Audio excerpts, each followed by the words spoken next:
Welcome. Fabulous. Are you turn this on or is it already on? I think it's on. Testes. It is not.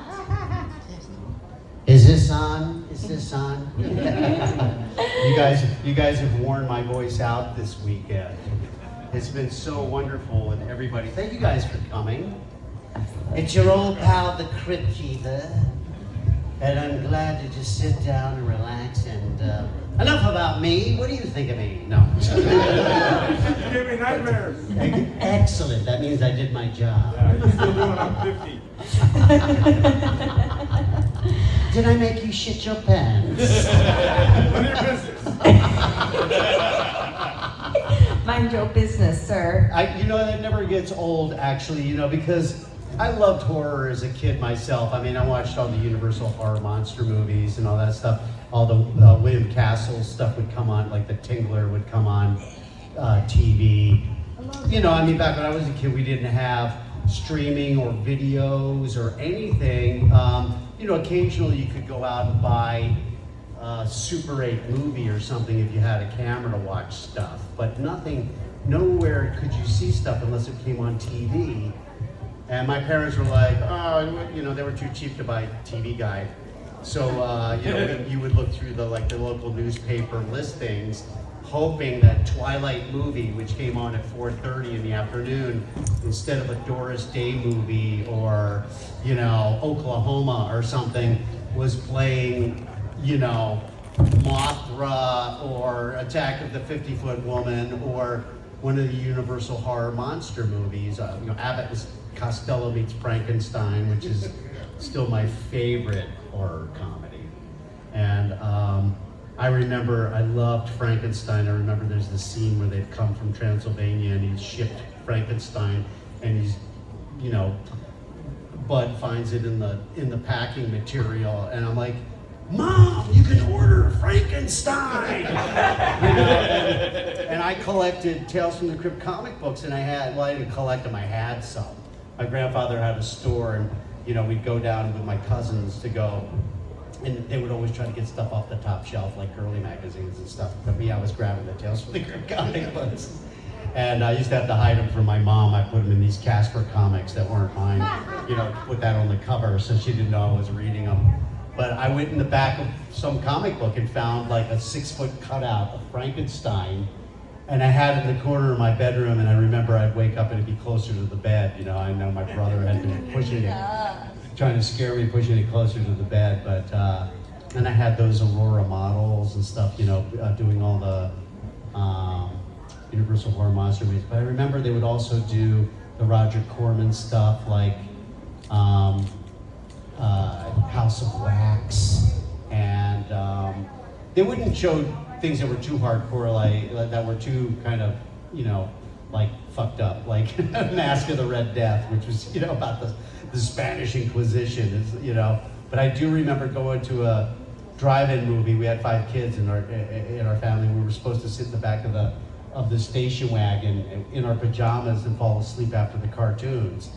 And my parents had gone to the movies, and this was uncharacteristic of them to go to a horror movie, but it was maybe because Vincent Price was in it or something, but it was Mask of the Red Death. And I remember waking up and just like, oh shit, this is awesome. And my parents didn't know I was watching it the whole time. But, oh my God, they just tattooed that, they just branded that woman with an upside down cross. It's so cool, So you can see what possessed me to be able to land the part of the Crypt Keeper. Yeah. So do you have a favorite Universal monster? Oh, definitely Frankenstein. Yeah. Oh yeah. I mean, I loved all of them. Anything with a theremin, I mean, I used to love like the Wolfman movies. Anytime you'd look up at the moon and go,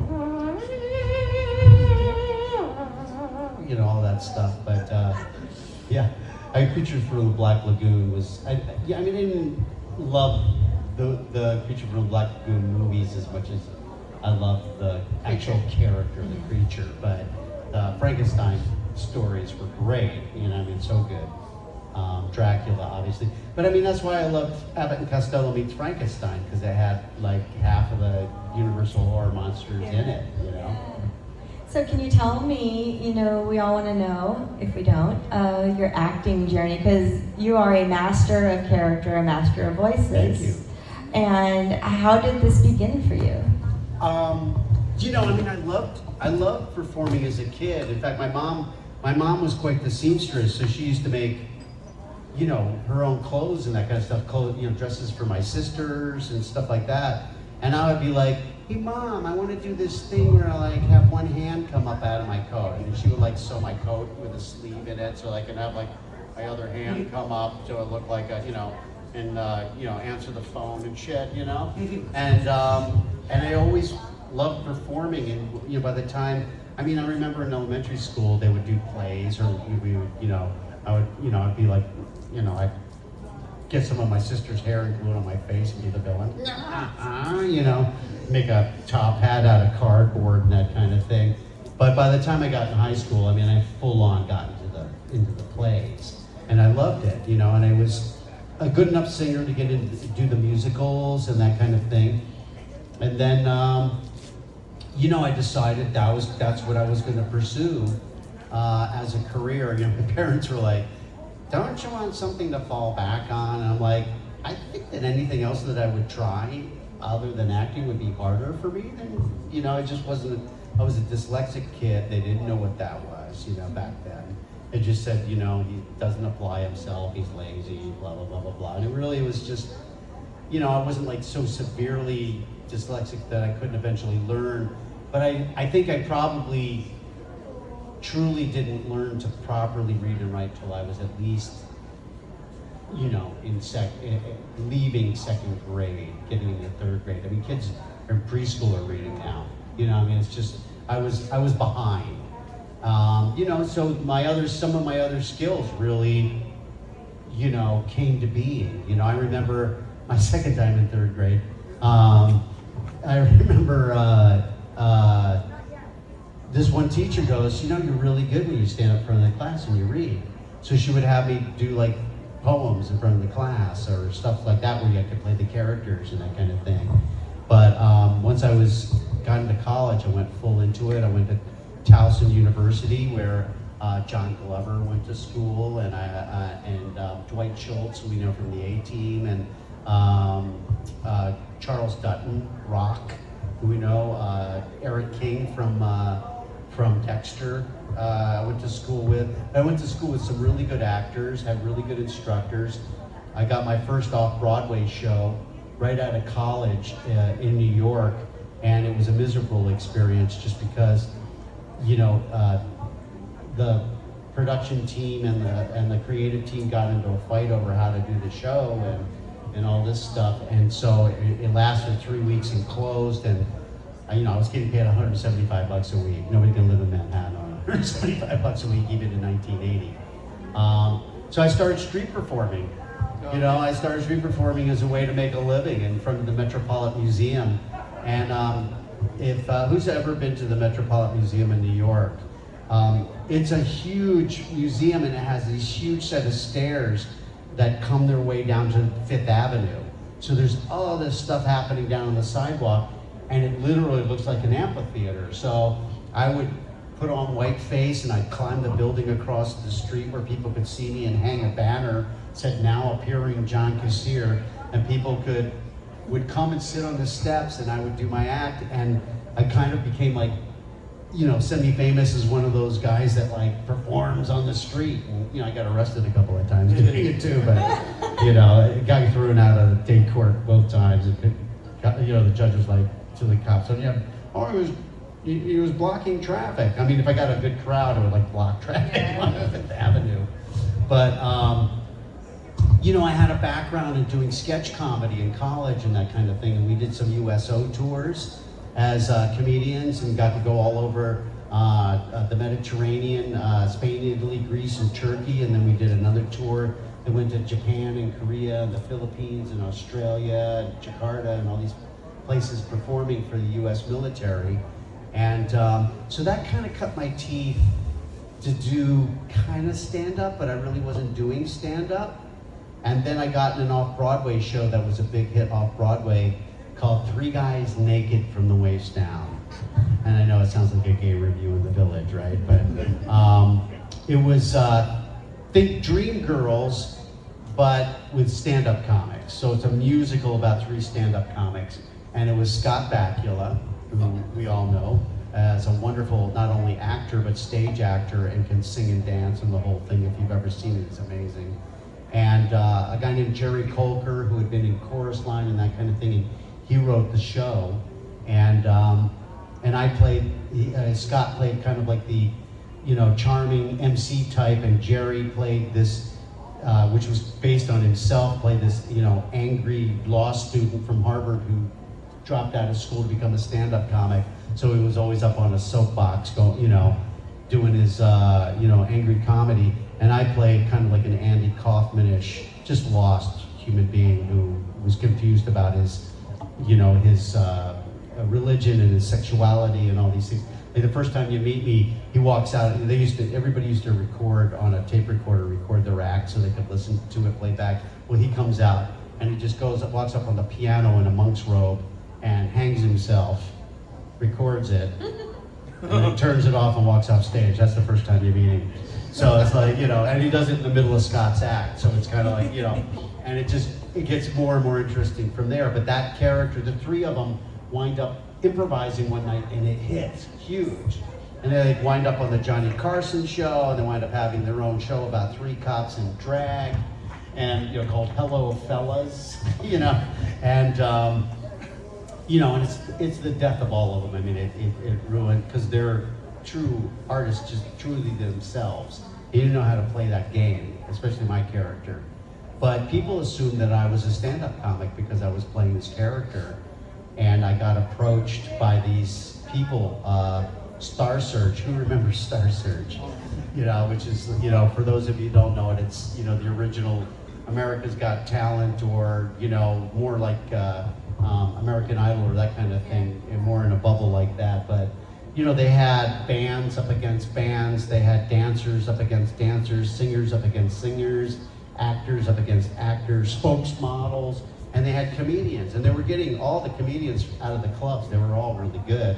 And they saw me in the show, and they said, "Hey, we want you to be on Star Search." And I'm like, "As what? A singer? I can sing. I'm in a musical, but not like this guy, Sam Harris, who was winning week after week. This guy was unbelievable." I go, "I can't beat that guy." They go, No, we want you to come on as a stand-up comic." And I was like, "Well, I'm not really a stand-up comic. I'm playing a stand-up." And they go, "Well, you can win $100,000. I'm like, "Fuck, have you seen my act?" So I went on the show, and I was pulling out stuff I had done in high school, and while I was, with my comedy group Animal Crackers that I had gone on USO tours with, and my street performing act, I was pulling out stuff, and I just kept winning with all these bits. Each week I would, you had to do 2.5 minutes. Like I would do like the Wizard of Oz in 2.5 minutes. Like, is it twisted? Is it twisted? Dorothy, I'm in. Come on, Toto.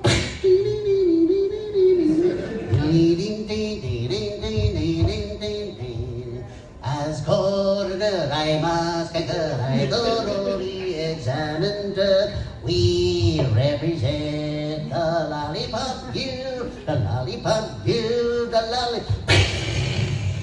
Who killed my sister? Was it you with the ruby slippers? Oh, rubbish. You have no powers here. Be gone before someone drops a house on you. All right, I'll bide my time. But I'll get you, my pretty. An old dog, too. Fly, fly,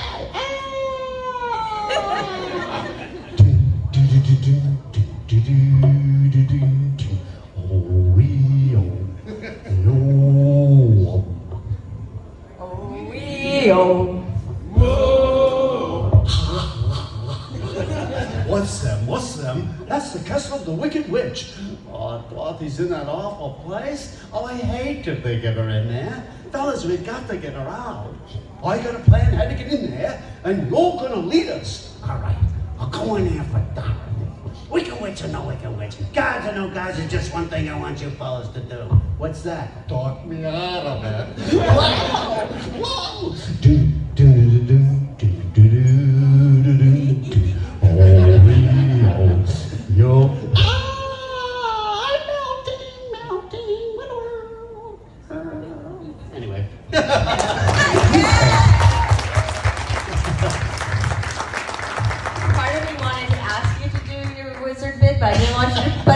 want you to feel like a performing monkey, No, so I no. did. But you just done did it. Just So. line them up. God, you know, it's like this is how I've gotten by my whole life, you know. But literally, I just kept winning and wound up in the semifinals against Rosie O'Donnell, who was unknown at the time, and I beat Rosie. And then went up against Sinbad in the finals and beat Sinbad in the finals. Wow. And they're like, okay, you win $100,000. Now you're going to open for Tom Jones in Vegas. And I'm like, I can't open for Tom Jones in Vegas. So like, why not? I go, I got no fucking act. I've been making this shit up from week to week, you know? And they're like, well, get your ass in the club, you know, put together your 20 minutes, and then, you know, you're going to need an hour and a half if you want a headline.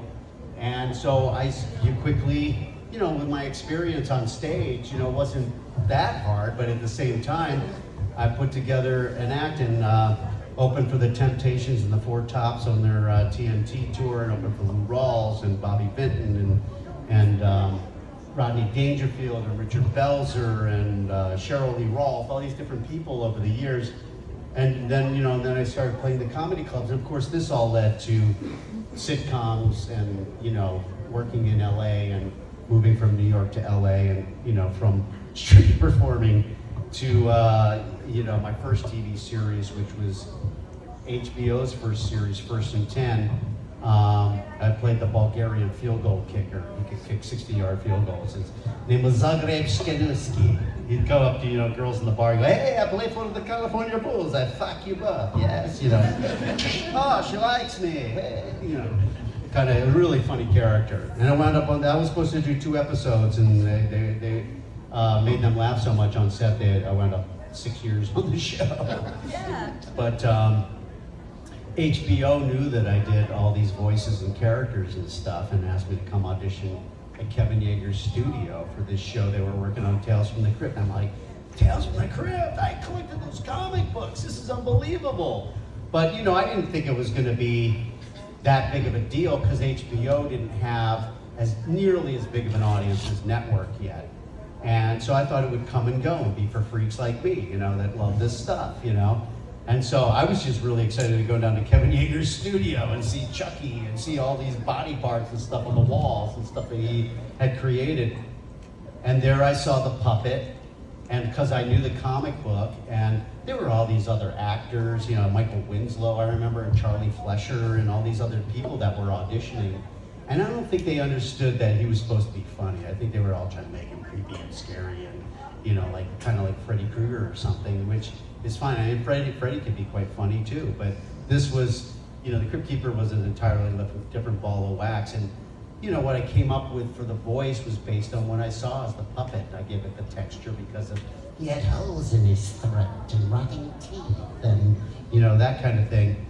And I could tell Kevin had been listening to people for days, and he just had a little boom box with a little microphone that he clipped to me. It was recording me on a cassette.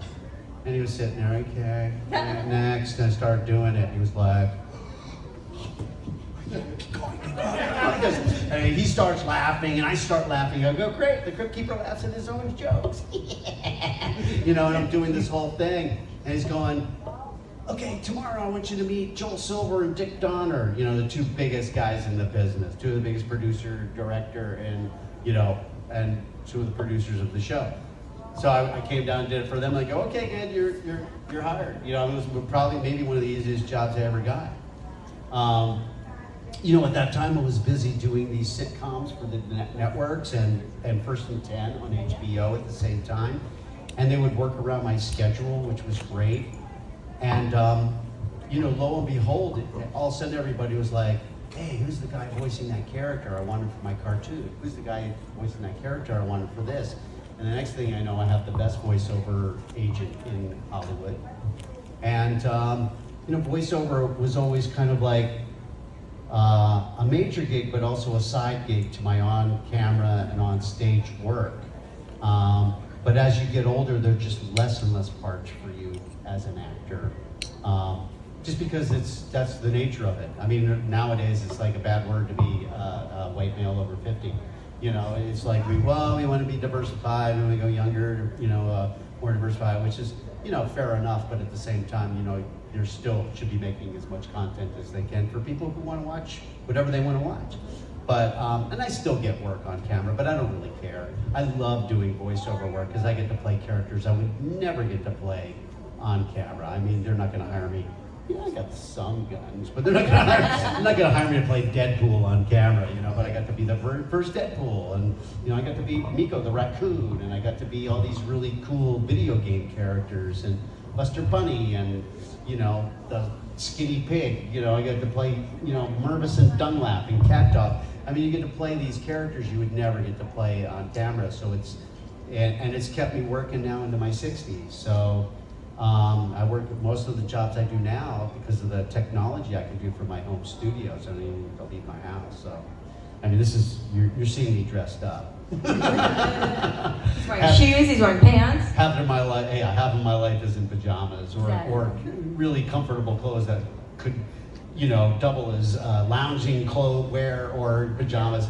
You wind up wearing very comfortable clothes when you're recording because they don't make noise while you're recording. Exactly.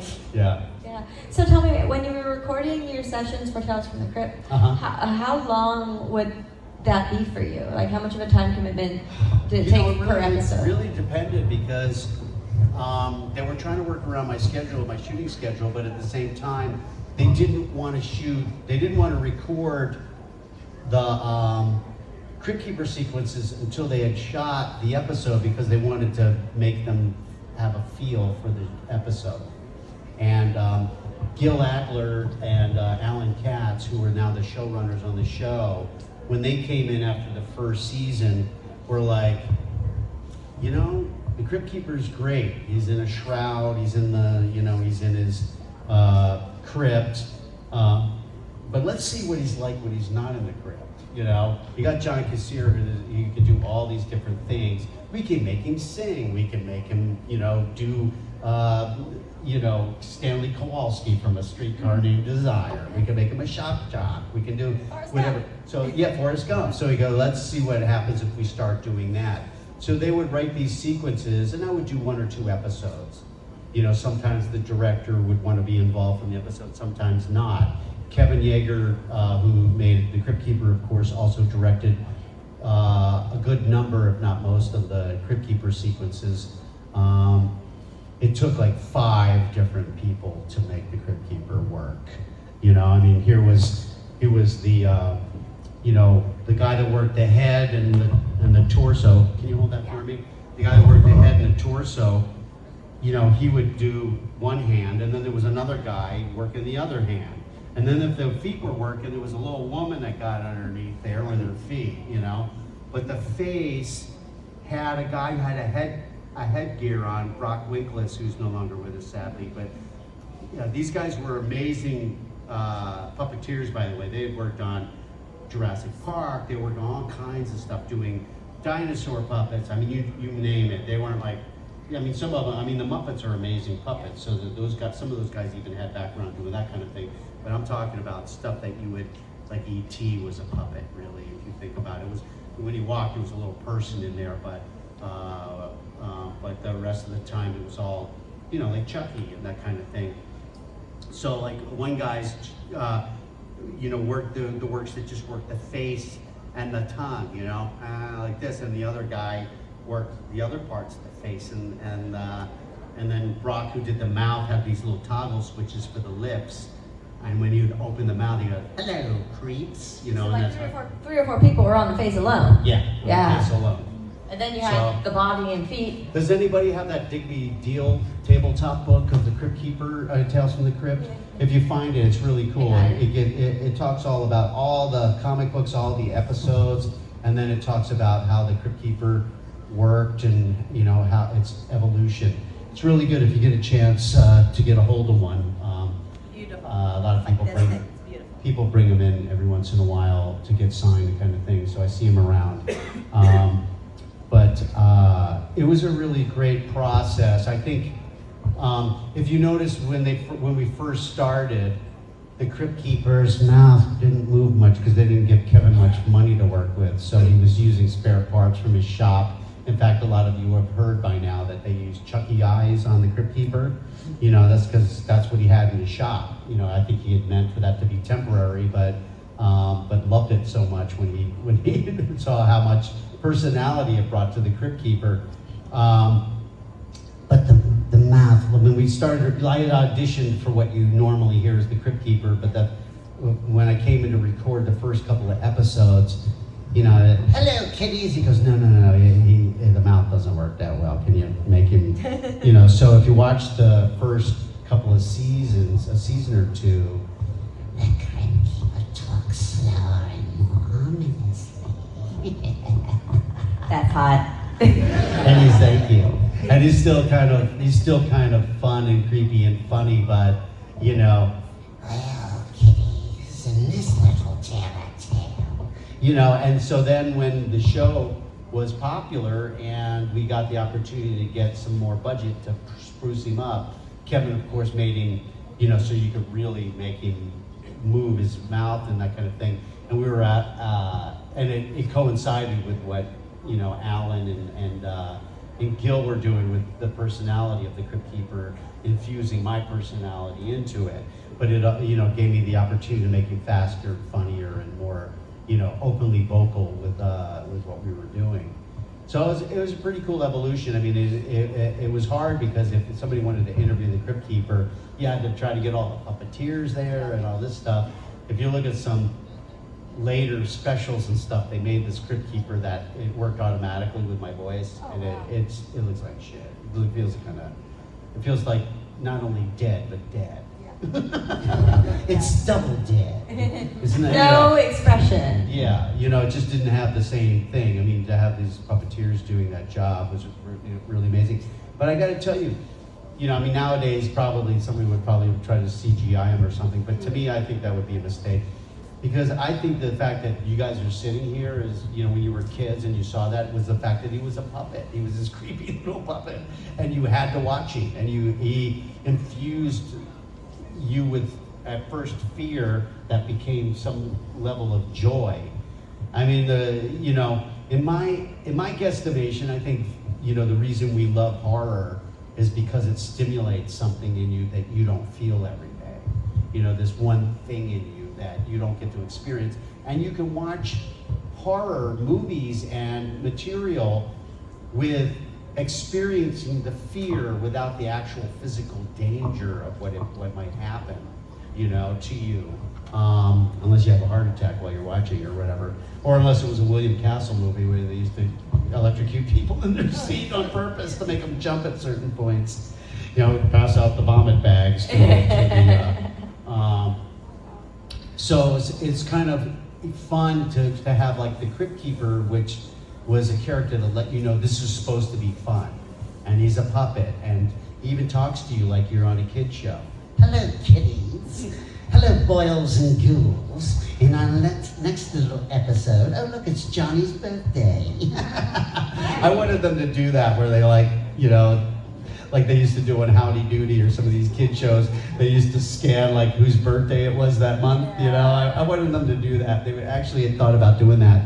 And they started posting that stuff in back of some of the comic books. So kids could write in and say, you know, if you've watched the show, you know, look whose birthday it is. So they started actually doing that. And then of course, with the realization that it could very well play to kids and would play to kids, they came up with a cartoon and then came up with the game show, Tales from the Crypt Keeper's Haunted House, and the Christmas album. Yeah. Have yourself a scary little Christmas. Which was really fun. It's really, really well done. Out of all the stuff we did on the side, because I was expecting to show up, they would have some synthesizer, you know, tracks or something to sing to, and some schlocky lines or whatever. But no, they had thought it out so well. They got an orchestra, they did beautiful arrangements. I came in, those were already recorded, and they gave me what the lyrics of the songs were, and then they cut me loose. So I sang the songs and all the ad-libs that are there, they just used all of it. And we had a blast making it for 3-4 days or whatever it took me to record 14 songs. And I was just so proud of how it came up. the sad part of it is they did one pressing. They used to do like the dolls and all that stuff you see out there. They did them in limited editions because they wanted them to be collectible like the comic book. But, as a result, a lot of people are like, I can't find any of that stuff. They find, of course, unlicensed stuff that's aftermarket stuff, which there's nobody really watching the store. I mean, the show was that long ago that some of the older people, including Jack Wall, who was our guy who did all the merchandising and stuff, is no longer with us, sadly. So nobody's actually pursuing other things. A lot of people ask me why aren't they doing new episodes? We don't have the rights anymore from EC Comics. And, they've tried to sell them off to other venues, but of course those other venues would love to have this Crypt Keeper, but that's our version of the Crypt Keeper. In order to get that version of the Crypt Keeper, it has to be licensed to us. So and by the way, this happens in Hollywood with properties all the time. Yeah, and people just move on. They get on to other projects, especially our big producers. Our producers were Joel Silver, who produced all the Lethal Weapon movies, Matrix movies, Die Hard movies. I mean, he probably at that time was the biggest film producer in the business, along with Dick Donner, who was also working out of his office as producer and director, who directed the first Superman and Goonies and all the Lethal Weapon movies, and big guys. Walter Hill, 48 Hours, Warriors, Dreamscape. Bob Zemeckis. Back to the Future, Forrest Gump, you name it. David Giler, who was the producer of Alien. So these were the producers on our show, and they all had their hands in other things. So where they wanted to be more hands-on, and the first 3 episodes were directed by Dick Donner, Walter Hill, and Bob Zemeckis, and they're amazing episodes. But they couldn't do all of them, obviously, and they brought in Frankenheimer, and they brought in Tobe Hooper, and they brought in the best directors they could get. And then, of course, everybody wanted to be associated because of the producers as well, because of the popularity of the show. Everybody wanted to be involved with it, and a lot of actors wanted to direct episodes. So then you got Arnold Schwarzenegger to come in, and Michael Keaton directed one, and Michael J. Fox directed one, and Tom Hanks directed one. I mean, it was some pretty cool people involved with the show. Who directed yours, Oils Welded? That was Paul Abascal, and Paul Abascal was known as like one of the a makeup artist could do like really cool makeup. Not only do like regular makeup on the set, but also some effects type makeup and that kind of thing. And he'd always wanted to direct, and I thought he did a great job. I thought he did a really good job with Oils Well That Ends Well. But they had kept wanting me to be in an episode throughout like the entire series. But as yourself. As myself, playing, a character. But I just hadn't been available. In fact, they did a head cast for me for an episode called Forever Ambergris with Roger Daltrey. And I was supposed to be in that one. I think Steve Buscemi played the part that I was supposed to play, but I was on a pilot and I couldn't get free for it. So then they wound up writing this other one, Oils Well That Ends Well, and I added that, part of it in the episode. I pop out of a coffin like the Crypt Keeper does at the opening of the show, and they threw in some little tips to the character. And you laughed. Yeah, and of course the end, where the Crypt Keeper's watching me go, the other actors are good, but this one is a regular Gory Cooper, a Robert Redford, and that voice, I could swear he reminds me of someone I know.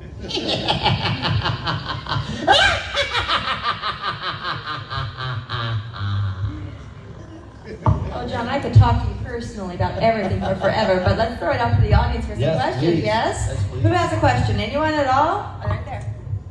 If you were offered a chance to return as the Crypt Keeper, would you take it? Oh yeah, it. Nobody would be happier than me. As a fan of the comic book and the show, I would love to see it back on anyway.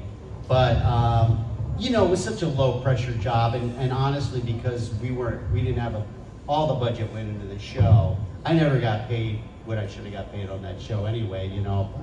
But I never complained because I was always working. I just enjoyed doing it. So it was a labor of love, and it's certainly, if I had the opportunity to work on it again, it certainly would, yeah. I also relate to someone who struggled with growing up reading and writing, because I have autism. I kind of relate to that. Yeah. You know, I mean, and as you know, you find other gifts that you're good at, other things that you're good at. I mean, I don't struggle as much with reading and writing. I mean, I'll go back and read every email that I write and stuff and see there are words that are inside out, or I stopped in the middle of a sentence and picked up at the end of the sentence without filling in one of my thoughts that I knew was, that my brain had just assumed I wrote that part too, and it didn't. You know, those kind of things you can overcome. But, I mean, there are people that have it a lot more severely than I do, obviously. But, you know, you grow to adapt to anything as a human being. I mean, I love the fact that animals that don't know what their shortcomings are just adapt. You know, you see a three-legged dog, you see a two-legged dog walking on only his hind legs. You know, I mean, it's amazing, you know, that kind of thing. So, you know, if you don't let those things define you very often, you can do it. Great question.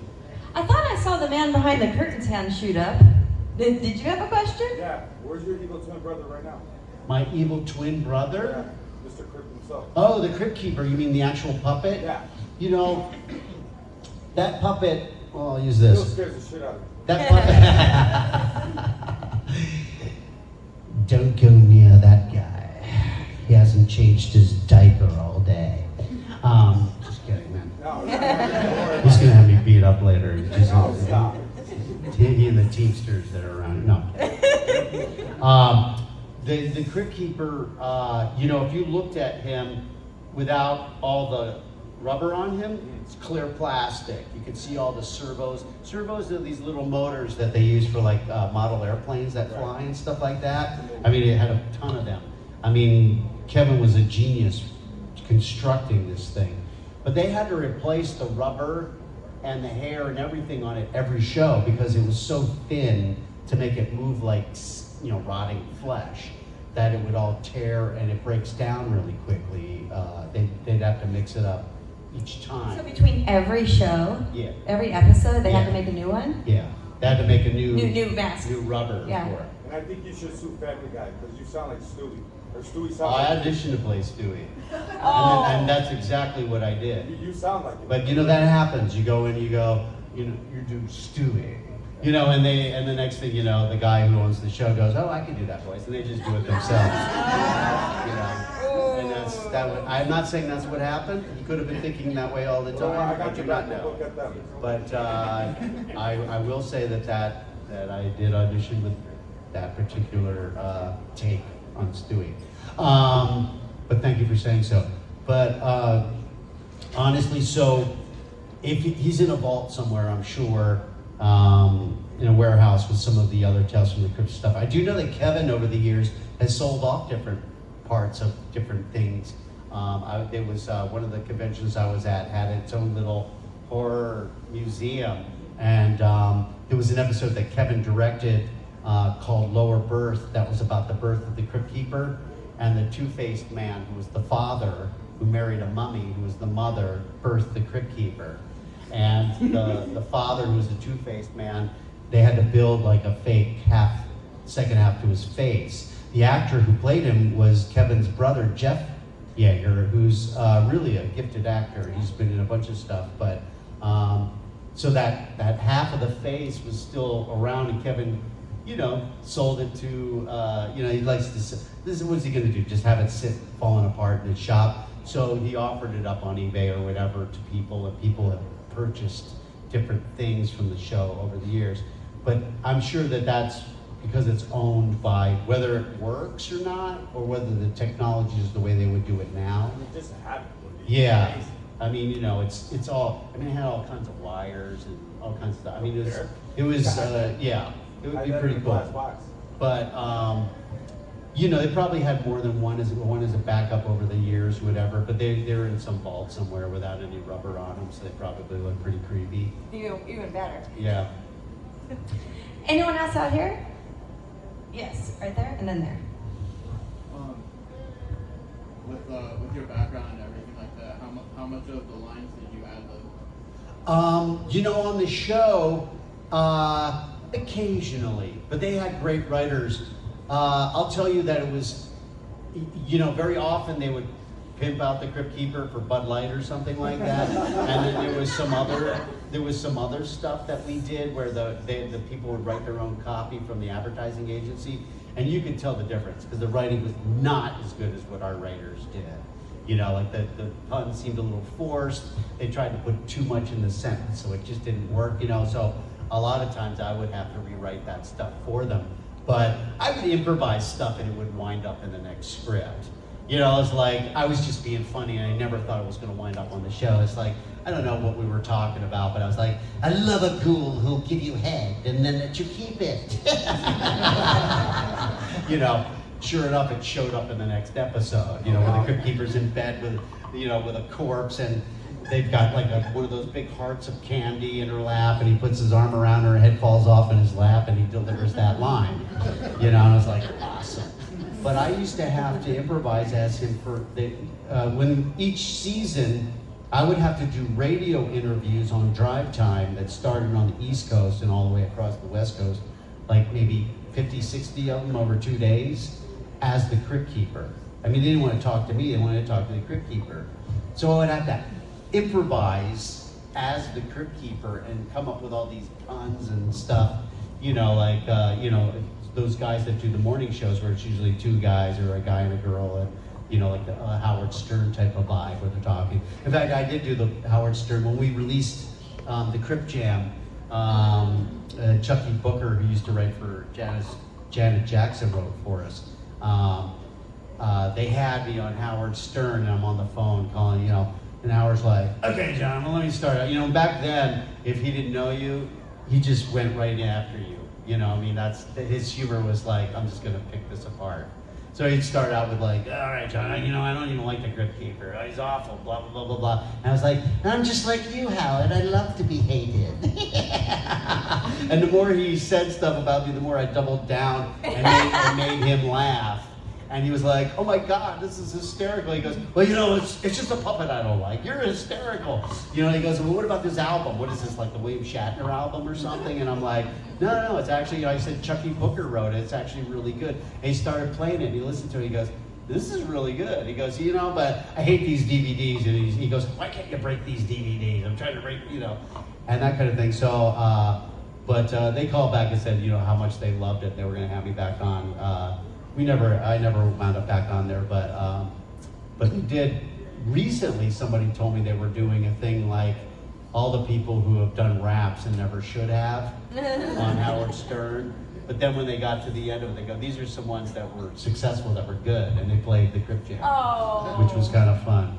But every once in a while, I'd hear from Gary Dell'Abate, who's his, thing. But I used to have to improvise all that stuff as the Crypt Keeper, I'd like start, that's a good one, I'll have to remember that one for the next one. I'd start, jotting, I had like a big cheat sheet, and I'd be on my way to an audition or something early in the morning, because I have to start at 5 in the morning, I'd be doing it from my cell phone, which was built into my car back then. Yeah. When you first had a cell phone, you either had the brick, which looked like a smaller version of a G.I. Joe, on the field radio, or you had it built into your car, and you picked it up with a wire like it was a regular phone, Good question. Someone right there? Yeah.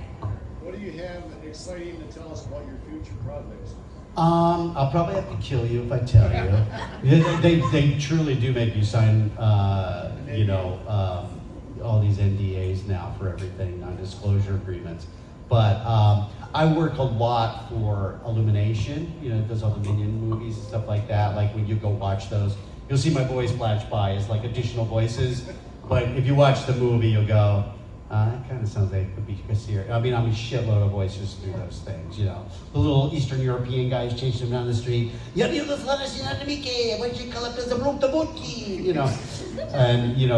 the snotty French art gallery opening, the Minions are always trying to find the next villain to be a Minions too.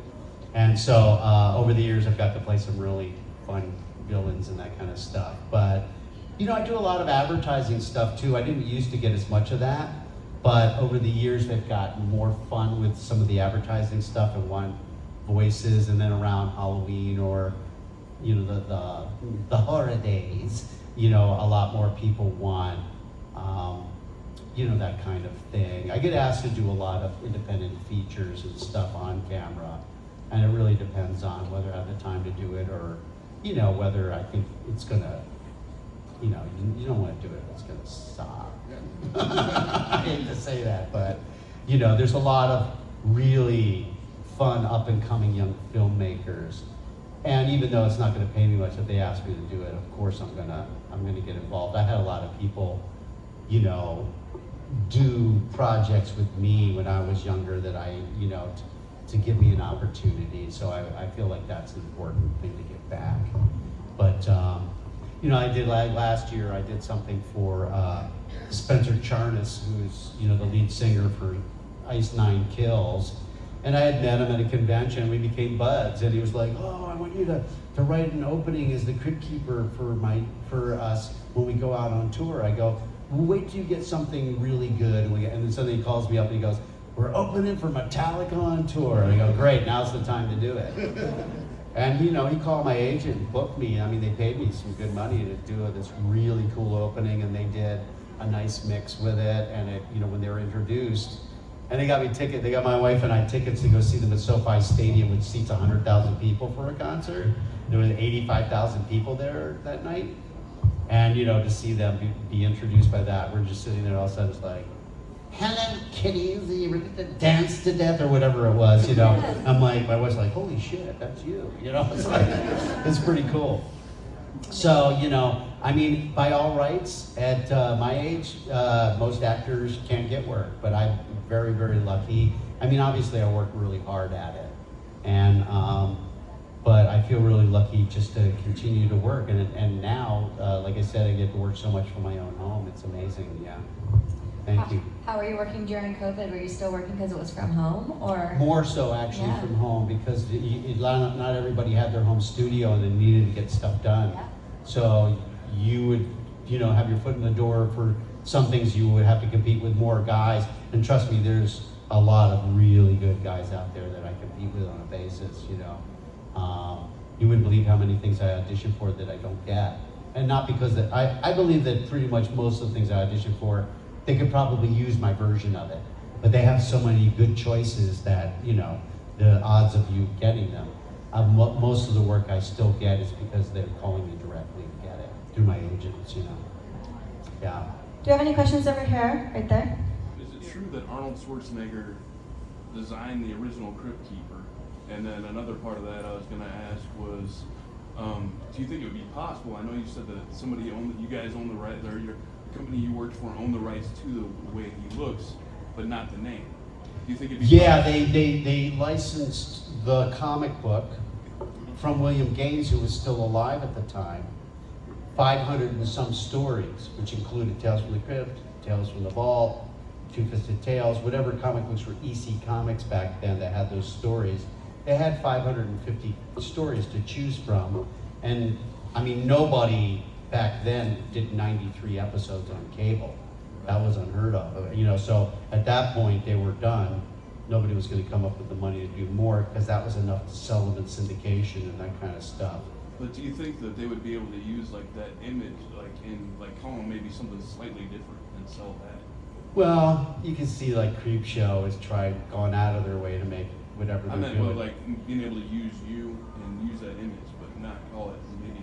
They could call it something else. They'd probably get sued anyway, but it would be questionable as whether they stepped on their toes without the rights. Yeah. Without the rights.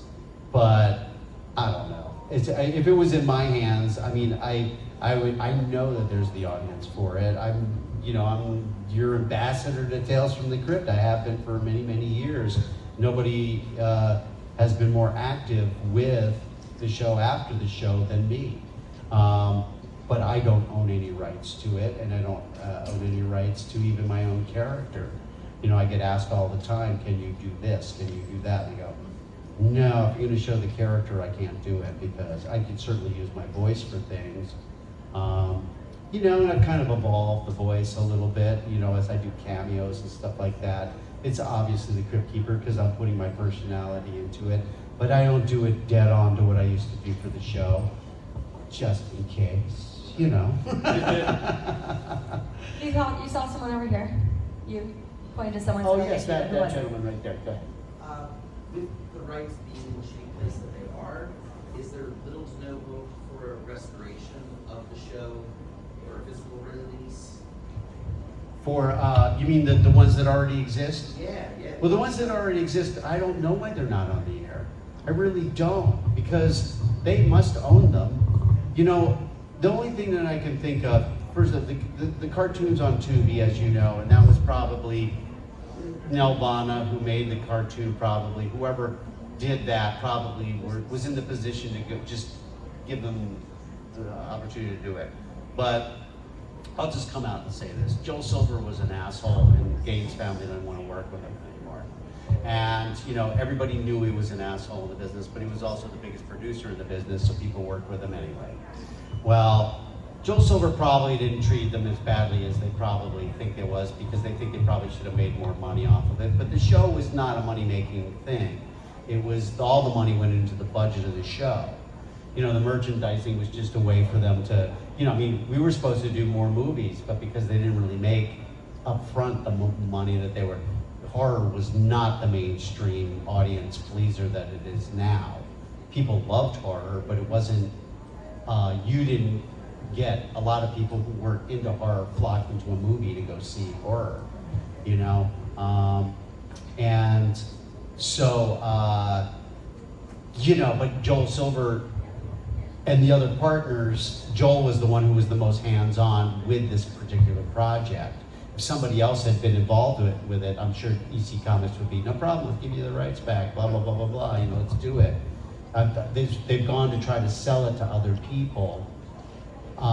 They were trying to do something with M. Night Shyamalan on, was it FX, what was it, TNT or one? Sci-fi. No, Sci-Fi, our show was actually on Sci-Fi some years ago. But he was gonna do a whole block of horror, and a new Tales from the Crypt was gonna be the flagship for it. But guess what, they couldn't get this Crypt Keeper, so he wasn't gonna do it. You know, so, you know, what happens is people will sell off the rights when you do it, and then later if something becomes popular, they go, well, we should get more money. Well, it's like, if you give you all that money, then how are we gonna make a show? We're not gonna have any money to make a show if all we do is pay out rights ahead of time. Now, if you want a percentage of that, that's how you're gonna make your money. If we do well, you make money. If we don't do well, no harm, no foul. So it kind of got to that, but the episodes that exist are owned by somebody. It's just a matter of the right person. Like I told you, our guy Jack Wall would have been that guy. He's gone.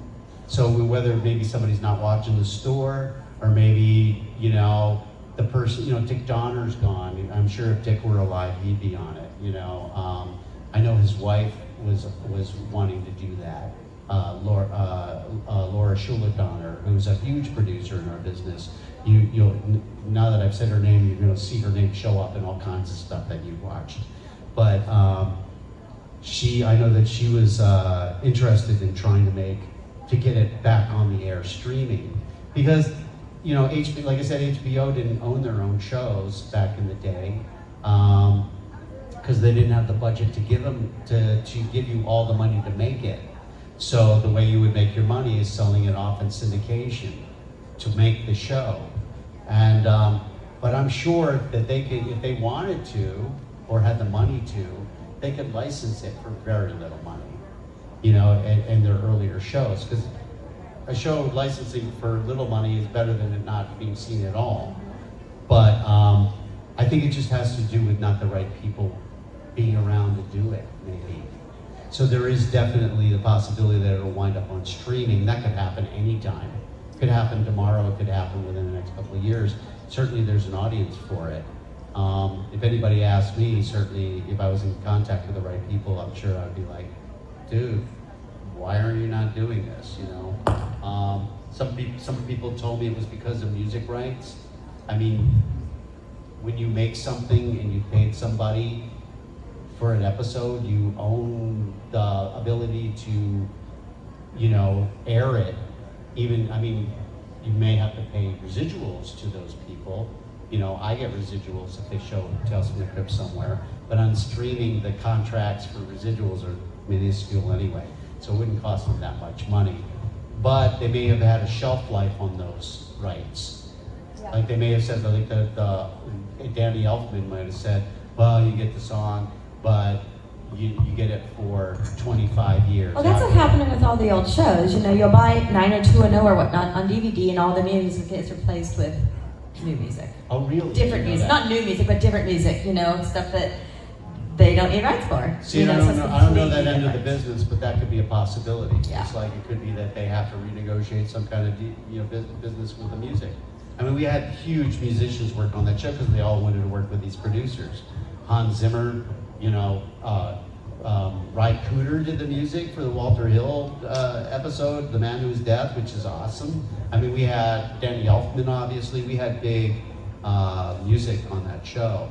So I don't know. If I was privy to all that information, I could tell you more. But that's why some of this stuff people just don't want to. If they've moved on to something new, that's where they're going to put their energy. Mm-hmm. People are like, why is it not on Blu-ray? Well, it wasn't that long before Blu-ray came out that they had just done it on HD. Plus, we shot it on 35 millimeter and made it look grainy on purpose, so it looked old school. That may not even look that great on Blu-ray. I don't know. It's that's not my expertise, but there's all these. Plus, it was not shot in letterbox. It was shot to a square TV, 4x3. Is that 4x3? Whatever it is, it was shot to that. So there's a lot of reasons why some old stuff just doesn't happen. But you can see, those guys that have the Turner Classic Movies or whatever, you could turn on and see like a really good version of one of your favorite movies from, the 1920s, 30s, 40s, 50s, 60s, 70s, because they were dedicated to restoring and purchasing and getting this material and making it available to people. So, yeah. All right, John, that's all the time we have. That's all the time we Time have. flies when we're having fun, right? Give it up. Well, thank you. Thank you, kiddies, and have yourself a scary little Christmas. And a happy Thanksgiving to you all. Thank you. Did you win a contest? Everybody, take a picture. You get a picture. Get back. There's my assistant ready. Oh, wonderful. Okay. And just a note, I'm leaving. Because of my flight, I'm leaving here probably. I'm going to start packing up around 3:30. So if you needed anything at my table, come by. If you don't, I won't be insulted. But thank you guys for everybody who did come by. I really enjoyed talking to you individually. Thank you guys. Woo!